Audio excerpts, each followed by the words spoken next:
Rreshjet e ditëve të mëparshme në bashkinë Gjirokastër, përveç dëmeve të shkaktuara në infrastrukturë, kanë prekur edhe banesat. Si pasojë e erozionit janë dëmtuar 6 banesa në zona të ndryshme të bashkisë. Nga vlerësimet e kryera nga specialistët e Institutit Gjeologjik, është konstatuar se këto banesa janë të pabanueshme, ndaj banorët e tyre janë detyruar të largohen për arsye sigurie.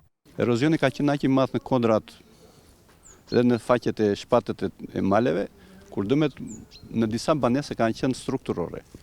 Këto janë rreth 6 objekte, të cilat në mënyrë specifike është kërkuar ndihma e Studimit Gjeologjik Shqiptar, kur ka sjell rekomandime të përkohshme, të menjëhershme mbi rrezikun që përbën zona.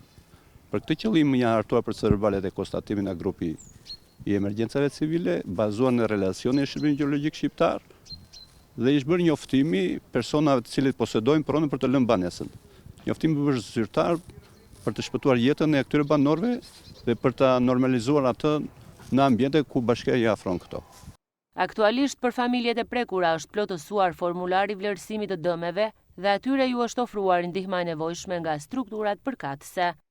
Në një fazë të dytë, pasi bëhet procedura e konstatimit, digjen gjitha rrugat dhe procedurat ku komuniteti i cili ishte i prekur nga këto erozione masive, i drejtohet Bashkisë Gjirokastër për mbështetje me strehim, të cilat janë disa llojshme. Kemi qira banese, kemi kredi të buta e të tjera sipas ligjeve të shtetit shqiptar.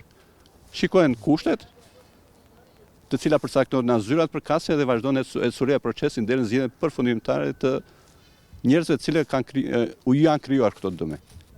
Strukturat vendore dhe specialistët vijojnë monitorimin e zonave problematike, ndërsa apelojnë për kujdes të shtuar në rast të rreshjeve intensive për të shmangur rrezikun për jetën dhe pronën e banorëve.